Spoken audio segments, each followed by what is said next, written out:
You read the title.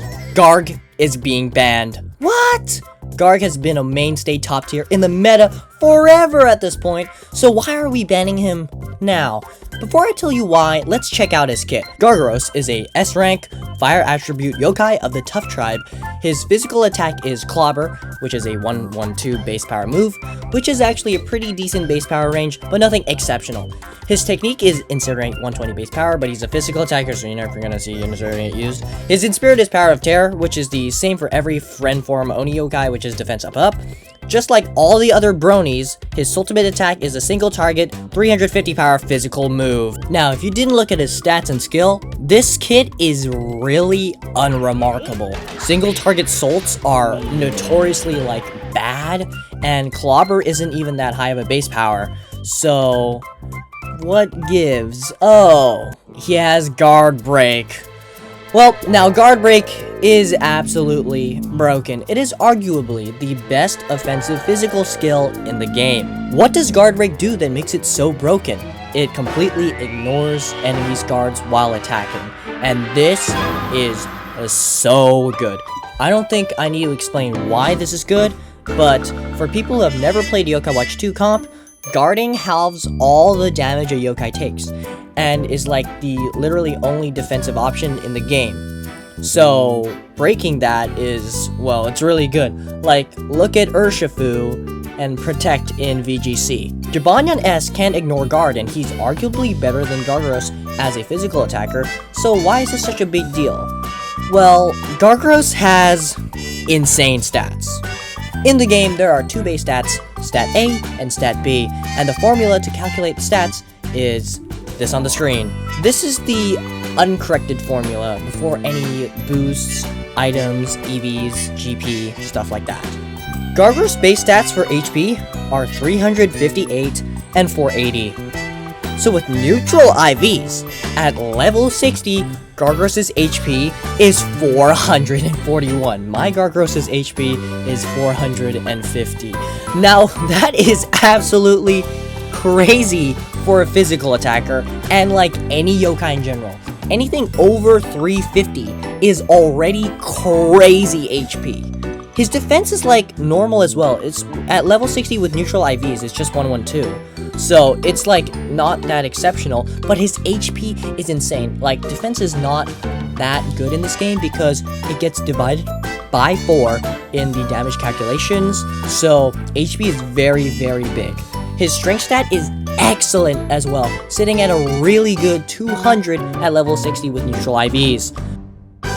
Now, with an HP of 441 and a decent defense stat, you can literally tank anything and stay for the majority of the match. If there are any Pokemon players watching, Gargaros has an Alomomola type build, except that strength stat is really good as well. So yeah, Gargaros is supremely bulky for a physical attacker. Now, if Gargaros didn't have Guard Break, these stats would still be phenomenal, but Gargaros would be nothing too special. I would think he would be more used as a tank than as an attacker, because 440 HP is so good. That is extremely high. You guys gotta get that in. It's so high.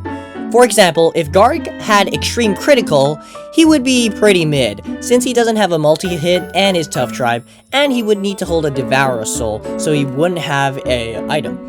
If he had Sense of Smell or Eyesight A, he would be pretty mid even though he can't miss.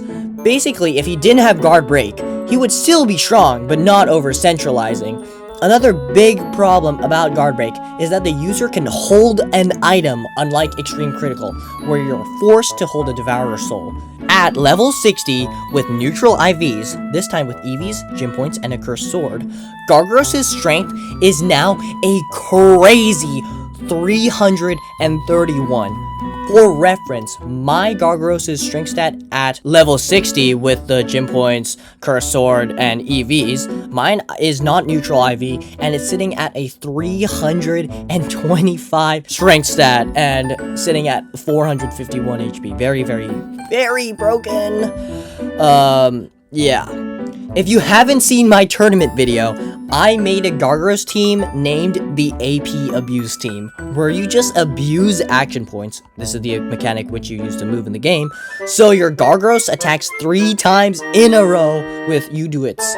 The 2 U-Duets are holding a Rubenyan Soul each, and Donchan will boost Gargaros. A Rubenyan Soul is the same as an Uncle Infinite Soul. It boosts the adjacent yokai's strength by 20%. Donchan's boosts strength by 40%. I ran all of these multipliers through the calculator, and guess what I got for Gargaros' strength stat? 595. The only thing surviving Gargaros is 1 HP or opposing Oni yokai like Orkanos. So yeah, broken. So TLDR, the problem is that Gargaros has insane stats that make him unkillable, and he also has a great strength stat that he can just abuse and can be boosted to obscene highs, and a skill that ignores the only defensive option in the game, kind of. Honestly, if he didn't have that crazy base HP, I would still consider him somewhat balanced, because there are still yokai like Unpleasant, Shogunyan running around, Jiban and Nest, you know, they're just broken as well, but not as broken as Gargaros' HP stat. He can be slapped onto any team, no problem. Like on the Shogunyan Burly, Gargaros Burly, Machinyan Burly team. Yeah, I hate that team. Obviously, I hate it. It's one of my hated teams. Gargaros isn't the main attacker. He's just there to guard break, so Shogunyan can kill other opposing yokai, because, well, guard really does kind of counter Shogunyan, to an extent, of course, if he doesn't use his ultimate. So yeah, that's why we're banning Gargaros. So what is this ban gonna do for the meta? Well, hello internet, and welcome to Game Theory. Wow, that was cringe. Anyways, here are my theories. Shogunyan is going to be severely nerfed by this change. Not only will he be losing one of his favorite partners, since no guard means no Shog Burly Garg Hyper Offense team, yes! But because of Gargaros being out of OU, more guarding tanks will come back, like Walden, since he kind of fell off, as the presence of Gargaros in the meta has over time increasingly made guard a less and less viable option, and the meta has shifted more to hyper offense, which is very annoying. So Walden will probably get a resurgence in usage after this change and be more of a solid counter to Shogun. Oh no, but with Gargaros out of OU, what is going to stop Stall from taking over the meta? Well, Garg is not the only yokai with guard break. There are 2 strong options to fill this role, which are Unkeen and Slurpent. I'll start off with the yokai that I think is like less good. Unkeen. So Unkeen is basically a lesser version of Gargaros. He's actually tanky but not unkillable HP, so he's like 340, 350 kind of HP, and that's very good, okay? Let's just get that out of here. That is very good, but not unkillable like Gargaros. And, well, Unkeen's a Wicked, so no Tribe.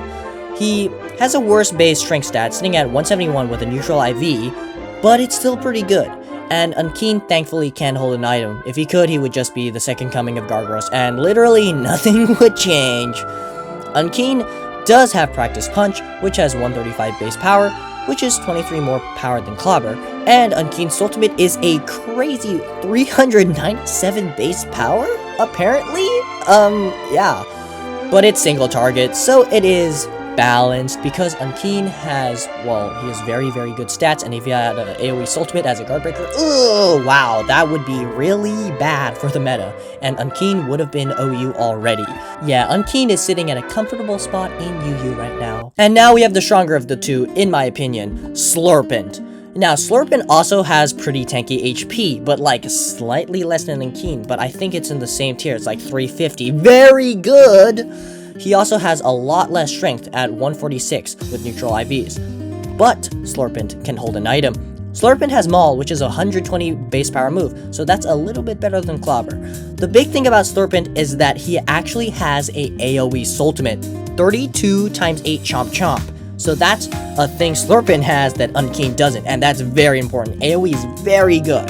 And 32 times 8 is 256, which is actually the highest base power AoE ultimate in the game that isn't Explode. So that's actually pretty crazy. Talking about things Unkeen doesn't have that Slurpin does have, Slurpin has tribe unity, and Slippery is a very good tribe. Honestly, if you're a bulky, slippery yokai that has an AoE Salt, it's one of the best combinations you can have to be a successful yokai in the game. So yeah, Slurpint is pretty good, and he's sitting comfortably in UUBL right now, but I really do hope to see him rise to OU. Yeah, he did get banned in UU, that's why. Yeah, he's pretty good, yeah. I really do like him, I think he's so underrated. But anyways, Ernaconda and Jargard may exist, but I did run the calcs, and I found out that Unkeen and Slurpint will always deal more than 50% to Ernaconda and Pandanoko. These calcs are with no adjacent boosts or in spirits. If they have in spirits and adjacent boosts, they do a lot more damage and can one-shot. The thing is, they don't even need to one-shot anyways, as they just need to do more than 50%, which they do consistently. Oh, and by the way, there's also a guard break soul. Hornaplenty or Rhinorma soul? Yes, it's a guard break soul. But it is a soul, so it is an item slot. So yeah, that's why it hasn't been used in this meta, because having an item slot really makes that difference, unless you're unpleasant. Yeah, unpleasant is broken. So what are your thoughts about Gargaros being banned from the meta after all these years? Please like, comment your thoughts, and subscribe if you enjoy this content. And also, join the Discord, because we are still making meta headway. I'm so excited. I've been jumping around like a little gremlin these past couple of days, because we've been making so much headway. Oh! Yeah. So, join the Discord server, and see you guys. Bye-bye, my Pookie Bears.